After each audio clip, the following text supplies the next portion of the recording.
Bueno, buenos días alumnos y alumnas. Vamos a continuar con las teorías. Bueno, como ya saben, estoy engripada todavía, así que advertencia, este contenido puede tener tos. Espero que estén bien, que vayan entendiendo los temas y ya vamos a retomar también en las comisiones presenciales las dudas que tengan. Vamos a ver, ahora les voy a compartir.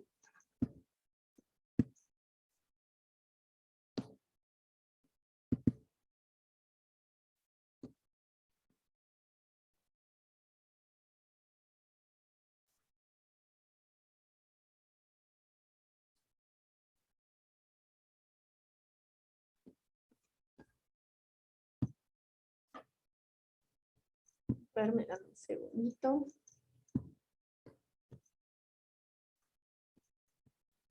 Bien. Bueno, la clase anterior estuvieron viendo con la profe Caro lo que fue las concepciones o las teorías de desarrollo, ¿sí? Hoy vamos a ver lo que es cambio social, promoción comunitaria y participación.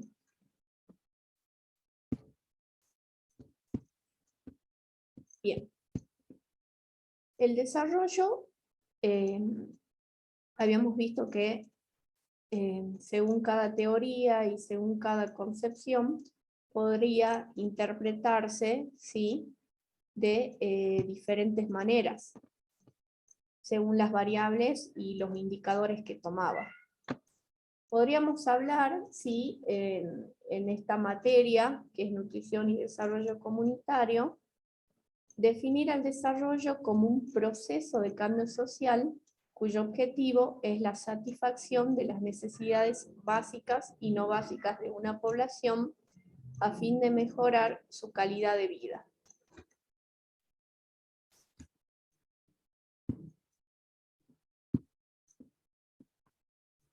Entonces, vamos a retomar los conceptos de cambio social y la comunidad según su dinámica. Si recuerdan, las comunidades las podemos clasificar según su configuración o según su dinámica. Esta clasificación según la dinámica tiene que ver justamente con lo que es el cambio social. Recuerdan que para clasificar tenía que ver cuánto esta comunidad estaba ligada a los elementos conservadores en su cultura y cuánto tenía de innovación. Entonces hablábamos de comunidades progresistas, retrógradas, conservadoras, pioneras. A partir de esto podemos definir el cambio social como un proceso de transformación de las condiciones de vida de los diferentes grupos sociales mediante la modificación de la estructura social y la estructura cultural.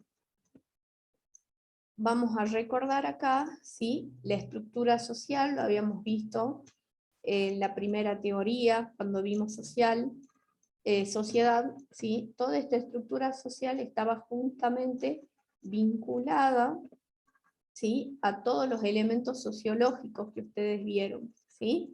Cómo se organiza una sociedad según las normas, los valores, el estrato social, las clases sociales, las posiciones que van ocupando las personas, los grupos, las instituciones, y la estructura cultural, ¿sí?, referida a todos los elementos culturales, ¿sí?, que también estudiaron. Entonces, podemos ver que estas transformaciones que se va a dar, este cambio social, se puede dar tanto en la estructura social como en la estructura cultural, ¿sí? Esta relación entre las personas, entre los grupos sociales y la sociedad. Y me gusta retomar siempre una frase que siempre da la profe Margarita, ¿sí? No hay sociedad sin cultura, ni cultura sin sociedad. ¿Cuáles pueden ser estas fuentes de cambio social? Es decir, para que se den estas condiciones de transformación.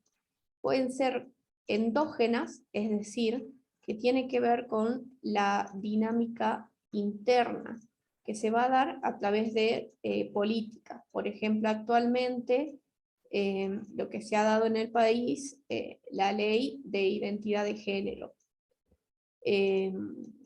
Una fuente de cambio social exógena, ¿sí? Tiene que ver con la dinámica externa, es decir, la sociedad, ¿sí? Se ve atravesada por algo que no sale de la propia comunidad o de la propia sociedad, sino que tiene que ver con algo que viene de afuera. Entonces podemos hablar de fenómenos como la globalización, ¿sí? Y bueno, algo reciente que hemos atravesado, en este caso todas las sociedades, como lo que fue el COVID-19. Vamos a ver ejemplos, ¿sí? De lo que son cambios endógenos en lo que son políticas alimentarias y nutricionales. ¿Sí? Acá les nombro algunas, como la organización de la atención nutricional, la promoción de la alimentación adecuada y saludable,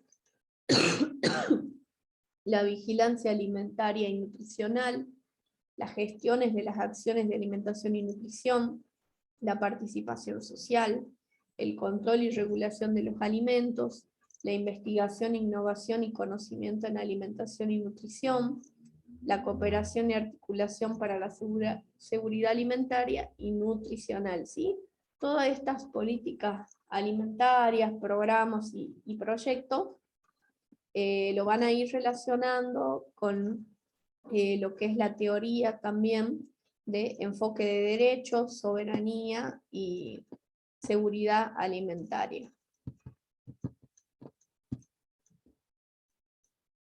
¿Cuáles serían cambios exógenos? ¿Sí? En el caso de alimentación y nutrición, estamos hablando, por ejemplo, en situaciones de emergencia.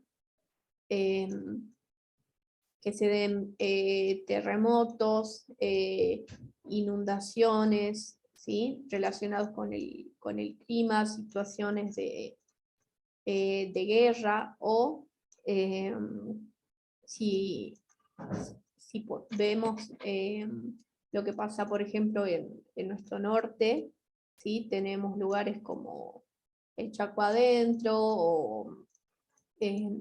o la parte de Santa Victoria, que suelen tener este tipo de situaciones como sequías constantes y luego inundaciones. Vamos a ver cómo se van a organizar y distribuir las responsabilidades, la recepción, verificación y almacenamiento de los alimentos, las raciones de alimentos, el tipo de raciones, el cálculo de raciones, la preparación de alimentos, dónde se van a ubicar la cocina, la cantidad de alimentos, la manipulación, la distribución de los alimentos, el horario y la forma, la higiene, la alimentación de grupos vulnerables o especiales, menores de 5 años, embarazadas, lactantes, ancianos, celíacos, es decir, cómo se va a organizar toda la parte alimentaria. Fundamental, lo primero que se tiene que verificar es cómo va a ser la entrega y el uso del agua, ¿sí? En estas situaciones, ¿sí? Que es fundamental, y para que no haya una contaminación y sumar, ¿sí? Un problema cuando hay que resolver en estas situaciones especiales.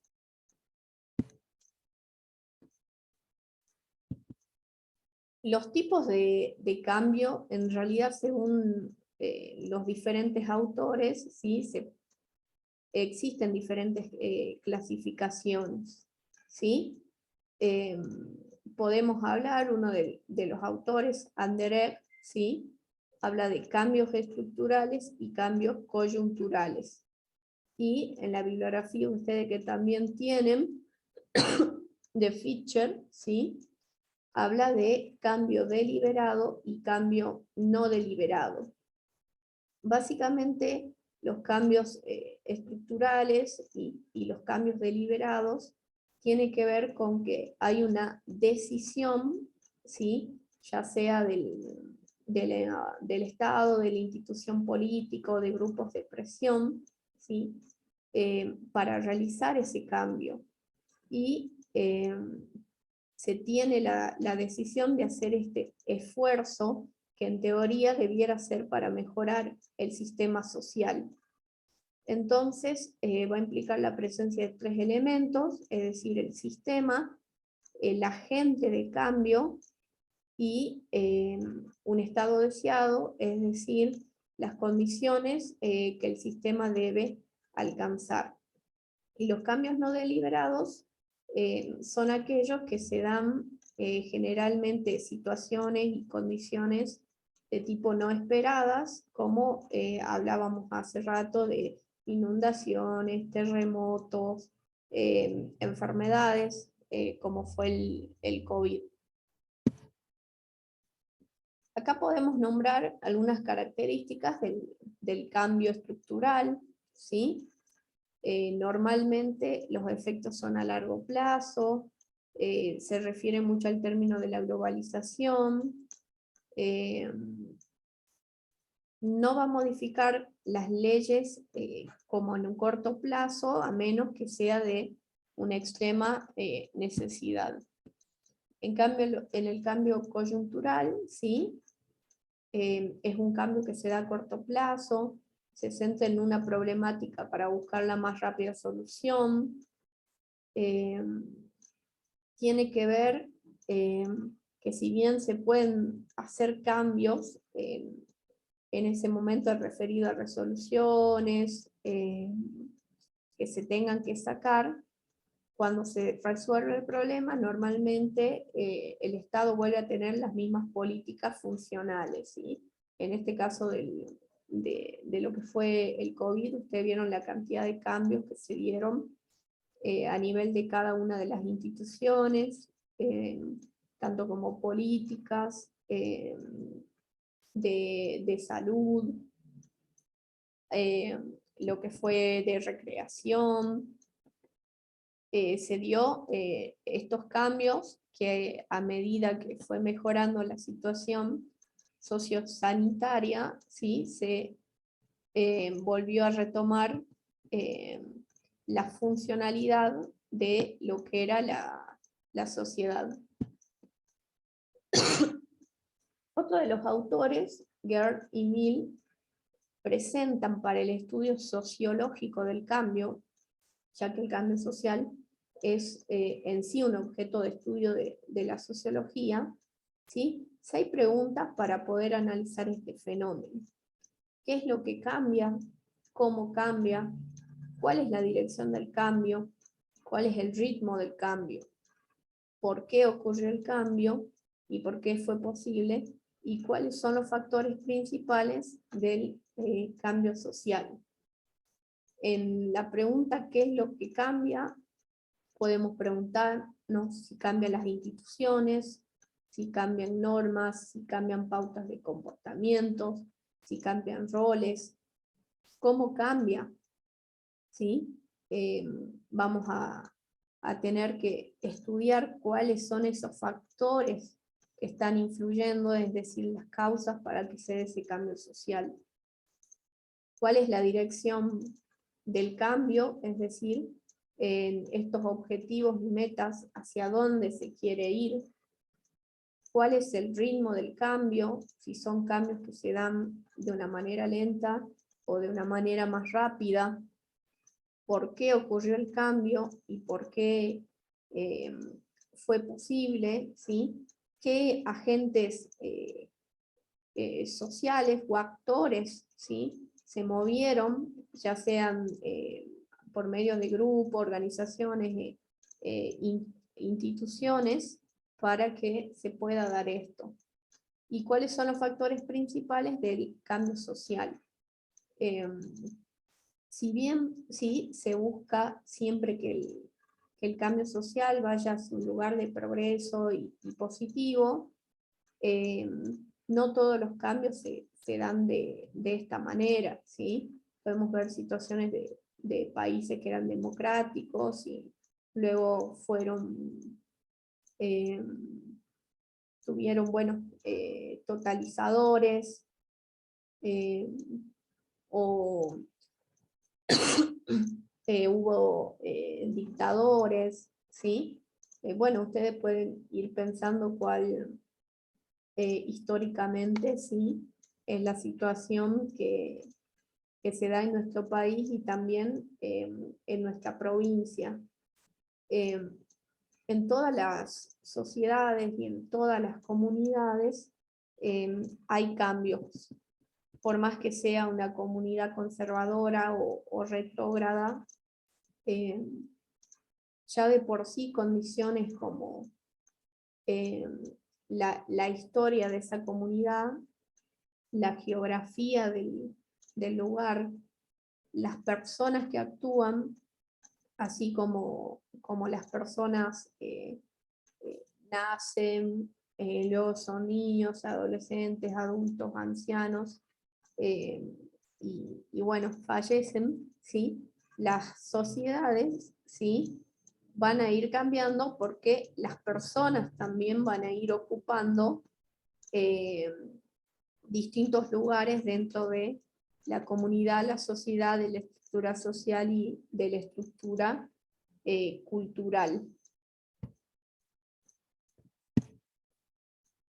Este tema del cambio social sí es muy importante a la hora de realizar intervenciones comunitarias y aplicar proyectos específicos, que lo van a ver en la siguiente teoría, porque justamente para hacer una intervención alimentaria y nutricional, ¿sí? Van a ver que no es suficiente el deseo, la voluntad de ustedes como profesionales, ¿sí? Sino que tiene que ser un interés y un deseo de ese grupo y de esa comunidad querer realizar un cambio a nivel alimentario, nutricional o de salud, ¿sí? Y van a tener que tener en cuenta todo esto que hablamos anteriormente, ¿sí? Con qué tipo de comunidad estamos, ¿sí? Qué relación hay entre sus elementos conservadores e innovadores.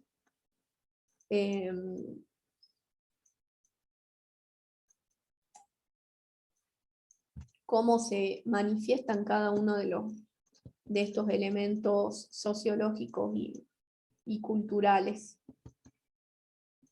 Bien, dentro de lo que es cambio social, también podemos hablar de otro concepto, ¿sí? Lo que es la promoción comunitaria, ¿sí? Relacionada mucho con lo que es la educación, ¿sí? En nuestro caso, educación alimentaria y nutricional. Podemos hablar que conceptualizar a la promoción comunitaria como una acción orientada a elevar un conjunto de personas o grupo social mediatizados por la realidad a una mejor calidad de vida, es decir, con y entre personas, ¿sí? Siempre hablamos de personas sociales, de la acción social, de grupos sociales. Ezequiel Anderek también nos dice, no es una acción sobre la comunidad, sino una acción de la comunidad, donde la población toma decisiones y asume las consecuencias que se dan. Los objetivos de la promoción comunitaria pueden ser tangibles como las expectativas de la población, y los intangibles, ¿sí? Este cambio social, esta actitud, este esfuerzo, querer hacer esta decisión, la capacitación y la aparición de este sentimiento comunitario y de solidaridad. quiero aclararles aquí, ¿sí?, que la promoción comunitaria y la educación alimentaria y nutricional, ¿sí?, es un elemento dentro de lo que va a ser la metodología del desarrollo comunitario, ¿sí? Y siempre va a ser un elemento importante y presente dentro de lo que son los proyectos específicos. Pero van a ver que no es en sí todo el proyecto específico, ¿sí?, sino que va a constituir parte del mismo. De todas maneras, esto los van a ver bien en desarrollo de la metodología comunitaria, ¿sí? Porque ustedes el proyecto que van a planificar y que van a plantear, ¿sí?, tiene que ver con muchas otras cuestiones que se pueden trabajar, ¿sí?, incluyendo a la educación, pero pudiendo realizar, ¿sí?, de una forma planificada y organizada, ¿sí?, distintas tareas y actividades que ayuden, ¿sí?, en esa intervención al cumplimiento de ese objetivo, de esos deseos y metas que tiene esa comunidad para mejorar su calidad de vida. La participación, hablamos de participación comunitaria, ¿sí? Díaz Bordenave la define como un proceso colectivo de transformación y construcción de la sociedad y de la comunidad, donde todos los sectores sociales se incorporan a la vida social por derecho propio, mediante una presencia activa y decisoria en los procesos de producción, consumo, vida pública y creación cultural. Es decir que la participación, ¿sí?, como proceso colectivo, ¿sí?, va a incluir, ¿sí?, a toda esa comunidad, a toda esa sociedad, ¿sí?, que va a estar representada por diferentes grupos, líderes, organizaciones, instituciones, ¿sí?, que se hace por derecho propio, es decir, por propia voluntad, no de una forma impuesta, y de una presencia activa, ¿sí?, donde van a decidir en cada una de las etapas o de los procesos que se haga a nivel, bueno, en este caso lo que es producción, ¿sí?, consumos, la vida pública y la creación cultural. En salud podemos referirnos como la capacidad de los grupos y las comunidades de actuar colectivamente con el fin de ejercer el control de los determinantes de la salud, que es un proceso por el cual los individuos y las familias asumen responsabilidades en cuanto a su salud y bienestar, como así también de la comunidad, contribuyendo a su desarrollo de acuerdo a los problemas y necesidades percibidas.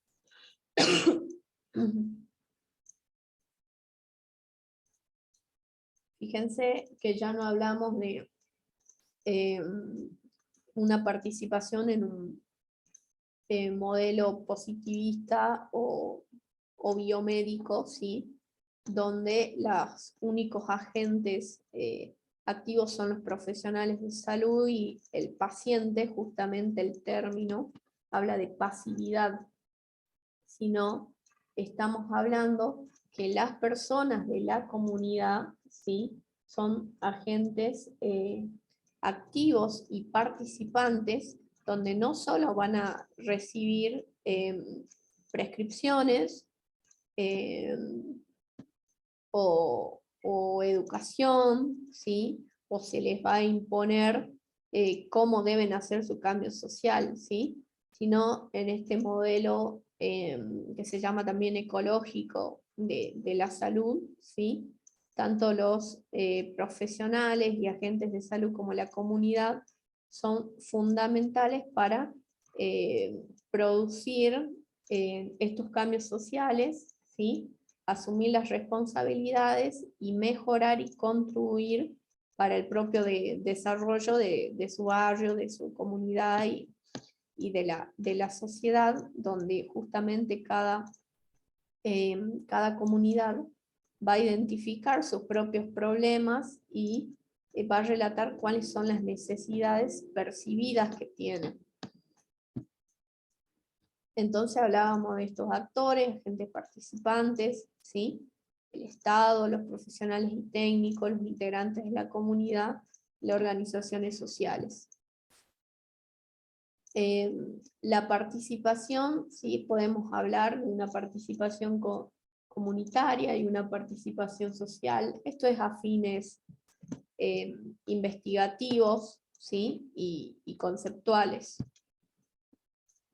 La participación comunitaria, según la OMS, ¿sí? En la reunión de Alma-Ate la define como un proceso en virtud del cual los individuos y las familias asumen responsabilidades en cuanto a su bienestar y los de la colectividad, mejorando la capacidad de contribuir a su propio desarrollo comunitario y al económico, ¿sí? Lo que hablábamos anteriormente. Y la participación social, ¿sí?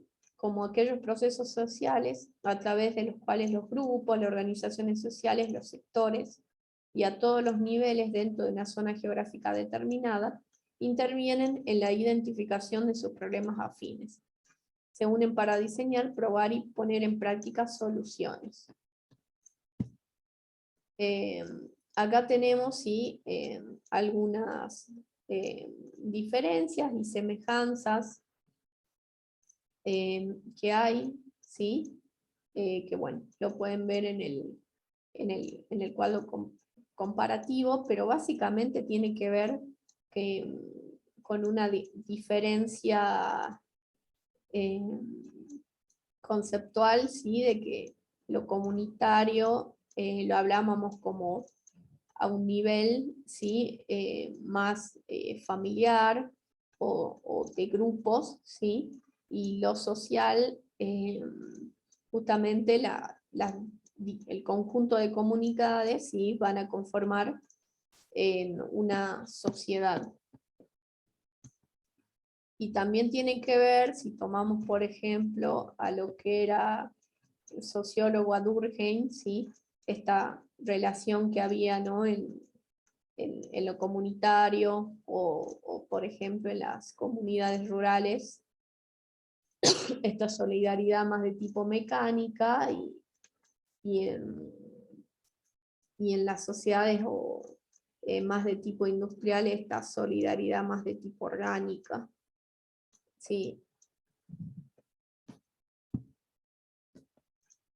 De todas maneras, en ambas, el objetivo de la participación, ¿sí? Va a ser lograr el establecimiento de formas de relacionamiento social, incluir a todos los actores sociales, propiciar los espacios de convergencia y el desarrollo de proyectos y resolución de conflictos. ¿Sí? Recuerden que todas las comunidades, por más solidarias que sean, siempre van a tener sus contradicciones, sus distintos intereses, pero en la medida que puedan resolver estas cuestiones, van a ir hacia el progreso de la comunidad. Los factores que van a influir son la estructura social prevalente, la tradición participativa, el nivel organizacional, los intereses creados en cada sector social, las características de la planificación, la disponibilidad de recursos, la presencia de organizaciones sociales y la experiencia en la participación, ¿sí? Es decir, que se va a dar distinto según el contexto geográfico, ¿sí? Existente, y según el tipo de comunidad y cómo se organice esa comunidad. Los niveles de participación sí que existen, se pueden dar a nivel de la decisión, de la ejecución y de la evaluación. Fíjense que la mayoría de lo que son los proyectos y los planes, ¿sí? no involucran a todos los agentes, actores sociales, ¿sí? Normalmente se les pide la participación a la hora de ejecutar, ¿sí? Pero no los hacen participar en lo que es la decisión y en la evaluación. Lo ideal siempre sería, y lo que promulgamos en esta materia, es que las personas participen en los 3 niveles de decisión, ejecución y evaluación, ¿sí? Ya que esto permite realmente que se pueda dar un cambio y el cambio sea duradero a la hora de implementar los proyectos. Y también tiene que ver con no usar a las personas solo para el tema de la ejecución, ¿no? Sino que ellos mismos tienen que ser partícipes de todas las decisiones que se van a ir tomando cuando vean el desarrollo de la metodología comunitaria a nivel del diagnóstico, de la planificación, de la propia ejecución y de las distintas evaluaciones que se dan en un proyecto. Bueno, esto después lo ven ustedes tranquilos, ¿sí? A los niveles que hablábamos, ¿sí? Y cómo se puede dar y cómo va a ir participando la comunidad en cada uno de estos niveles. Las modalidades también que se pueden dar, ¿sí? Son colaboración, cogestión, autogestión y negociación, ¿sí? Fíjense, la colaboración es el acercamiento a las personas a las actividades de salud para ayudar a cumplir metas. En la cogestión hay una mayor intervención de la población en la toma de decisiones y un mayor grado de participación. En la autogestión es una forma más independiente en las acciones, ¿sí? Sin el apoyo gubernamental. Y en la negociación, la participación se promovería desde el Estado, debido a que supone un diálogo constante entre demandas de la población y las respuestas institucionales. Acá podemos ver, ¿sí? Un gráfico, un dibujo, ¿sí? Una figura, la escalera de la participación de la población, donde no hay verdadera participación, ¿sí? Lo que yo hablaba cuando se usa esa comunidad manipulada, o hay una participación, ¿sí? de tipo simbólica, y cuando sí hay participación.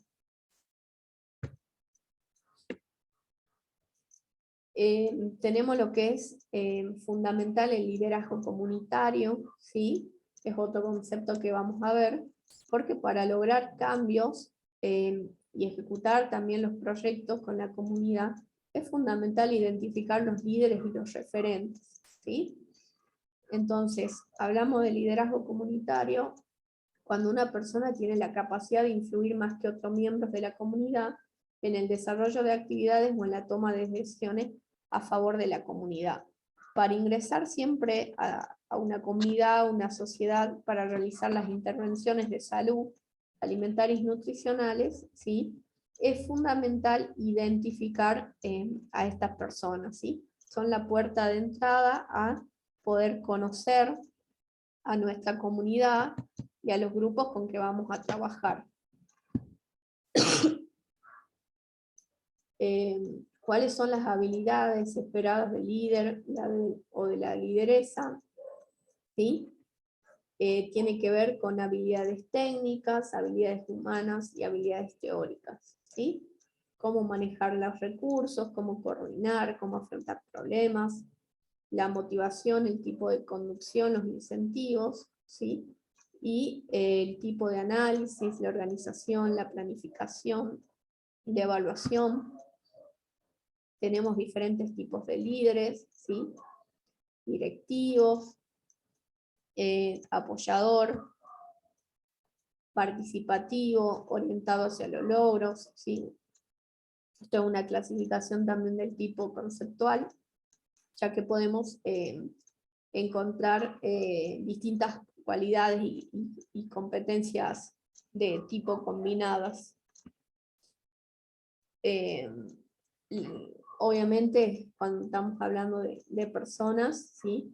Estos líderes van a tener distintas actitudes, ¿sí? Si toma la decisión solo y solo anuncia, si trata de convencer, pero la decisión ya la tomó, si presenta la idea, pero evita cuestionar, ¿sí? Entonces también las tomas de decisiones de las comunidades es muy bajo, ¿sí? Lo ideal sería este último, ¿sí? Que facilite el análisis de los problemas, con representantes de la comunidad, los priorizan, y no es que va a tomar, digamos, la decisión solo, sino que